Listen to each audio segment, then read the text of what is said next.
Hi guys and Assalamu alaikum. I'm back with another video.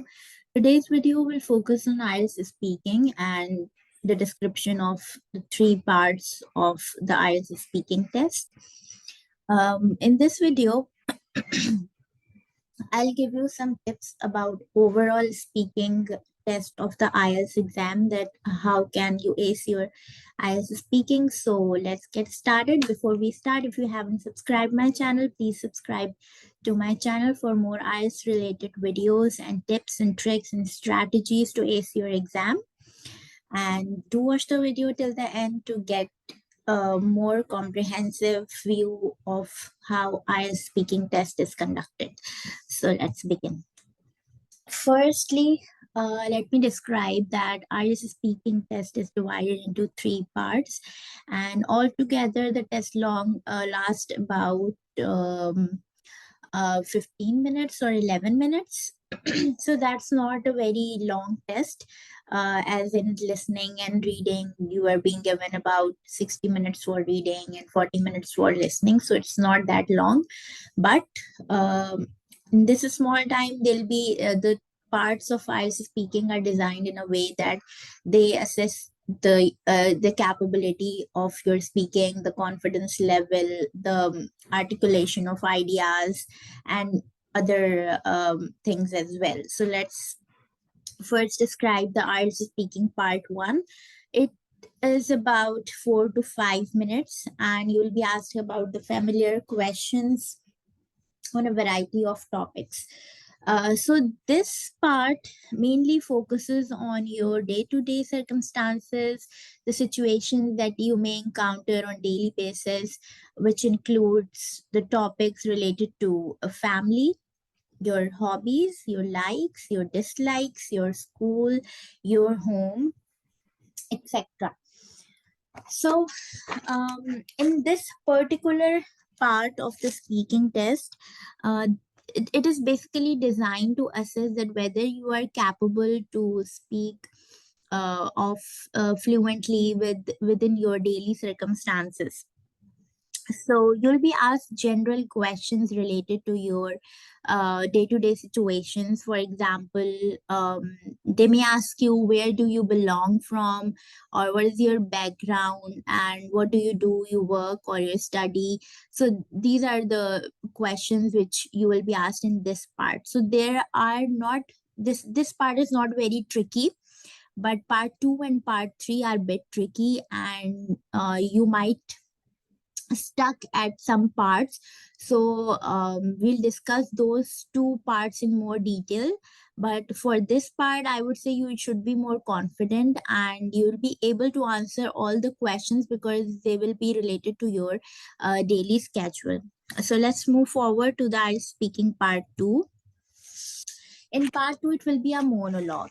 So a lot of students find this part more tricky because of the reason that you will be given 1 minute to prepare yourself for to speak for 1 to 2 minutes. So you will be given a question cue card, and there will be a question and some parts of those questions as well. So you have to go through that question, and you may make notes if you want, and then you have to speak for 1 to 2 minutes. So particularly in this part of exam, they're going to be assess your capability, that whether you are able to organize and present ideas in a short speech. I mean, they'll guess that they'll take an account of whether you are able to articulate your ideas in a particular manner and structure them and arrange them and then deliver it into a short speech. So this part is quite tricky, and most of the students, they are not able, when they are not fluent, they cannot arrange their ideas in the particular language, so they are not able to deliver particular aims of the question or whatever is being asked in the question. So in the end, I'll be giving more tips about how you can ace your particularly a part 2 or part 3. And surely I'll be making more videos related to different parts of a speaking test and different kind of a structured response, like how you can structure your response to a particular question or particular part, especially I'll speaking part 2, because this part is very tricky and this is very important. So let's move forward to our speaking part 3. This is part 3. So you'll be asked questions that will be related to the topic you have spoken about in part 2. But these questions are not related to the daily activities which you may find easier to answer, because you know that what you do in daily life. This part is more related to abstract issues, or you can say other activities which are more pertinent to the logical answer. You should give the rational answer. You should present your answer in a particular manner where you need to explain your ideas, where you need to support it with examples or support it with ideas. So this part is also a bit tricky, because and it lasts for 4 to 5 minutes. So what in this particular part you will be assessed that whether you are able to speak fluently and organize your ideas and support them with examples as well, and whether you are whatever you are speaking is plausible or implausible, or whether you are able to understand the particular things that the examiner is being asking you for. So let's move towards the tricks and tips how you can ace your exam. So these are the general tips for all the 3 parts of your IELTS exam. And surely I'll be making another video for part 2 and part 3, where we can structure our response, where we can make particular table or structure according to which sections you can divide your response, and how you can particularly give your response to a particular question or different questions. So first, what you need to do is you can use pause fillers. Whenever you are stuck and you are not able to answer a particular question, you can use pause fillers. Now, what pause fillers are? Pause fillers are the words or the sentences that you can use when you particularly don't know the answer to a question. So just to give you some time, just to make some time to organize the ideas and think of different kind of related particular things to that scenario or that question. So in that scenario you can use pause fillers. What are pause fillers? Pause fillers are like, you can say that whenever you are being asked a question, you can say, let me think about it. Or I would say that meanwhile, when you start because you start saying it, so your fluency will not be graded down for this reason. And you will also get some time to think about, to contemplate different ideas.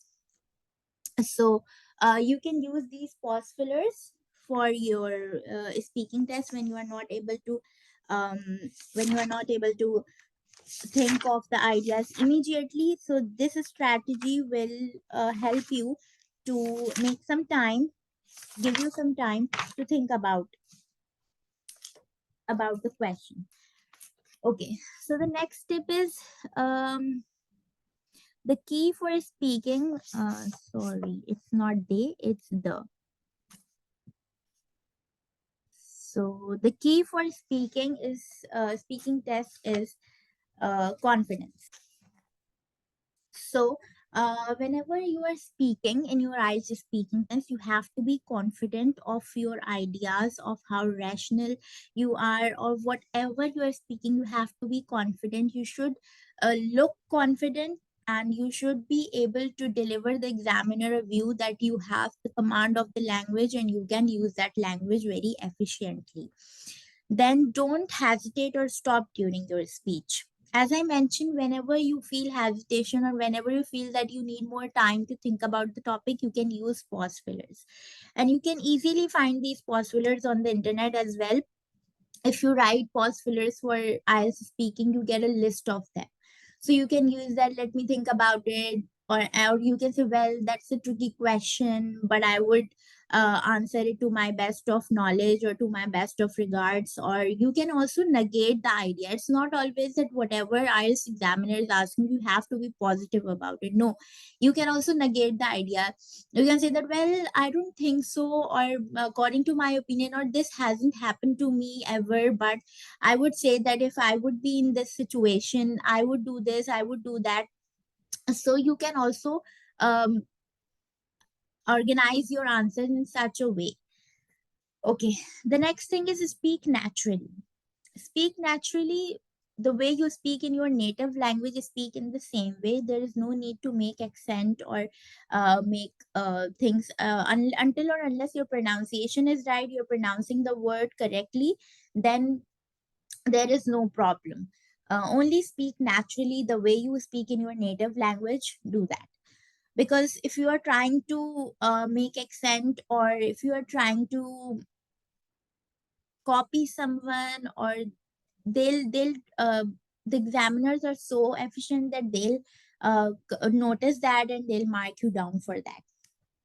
So you can also use idioms and phrasal verbs in your speaking. And idioms, I haven't seen that it has nothing to do with your evaluation criteria, but definitely if you want to sound like a native, then you can use idioms, and it will definitely give a good impression that you have a know-how of idioms, and you know how to use idioms in your daily language, in your day-to-day conversation.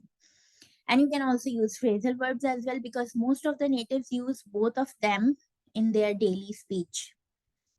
Then there is only use them if you are certain about their meanings. So this is the most important thing, because if you are using any phrasal verb or any idioms, if you haven't used the right idiom at the right place, at the right situation, or phrasal verb at the right place, you'll be marked down, because it will be considered that you are trying to use, but you have used it in a wrong place. That means you don't know the meaning of that particular idiom. So only use them if you are sure that the meaning fits into this sentence. If it doesn't, or if you don't have the full knowledge of it, then don't use it. Uh, then is structure your speech. You have to always structure your speech. You cannot just start babbling in front of the examiner, because they might get offended if they won't be able to find the particular answer that they have asked you about. Okay. And a lot of time this happens, that when the candidate starts speaking, and he's not able to answer the particular question, but he's speaking and speaking, then the examiner will ask you the question again, so that you may grasp the concept of what he has asked you, and you can give the right answer. So always structure your speech. Like whenever you are saying, you can say that there are numerous reasons to this, there are several examples, or there are several consequences of this particular phenomena, and then you can start off with, firstly this happened, and secondly this happened, thirdly, finally, you can say. So you can always structure your speech. Then the last thing and the most important thing about the IELTS speaking exam is to practice a lot, because if you are not practicing, you won't be able to speak fluently in front of the examiner. So whenever you are going to the speaking test, don't go without practice, because if you are not practicing, look, English is not our native language, so we need a lot of practice to ensure that we are able to speak fluently and we don't have problem in articulating ideas. So if you are practicing for like good 1 to 2 weeks at your home, you'll be able to get your desired band scores. And this is how I achieved 8.5 bands in my speaking exam, because I was practicing at home, though I wasn't. I had always studied from my childhood in English medium, and I was able to speak English, but still I did a lot of practice.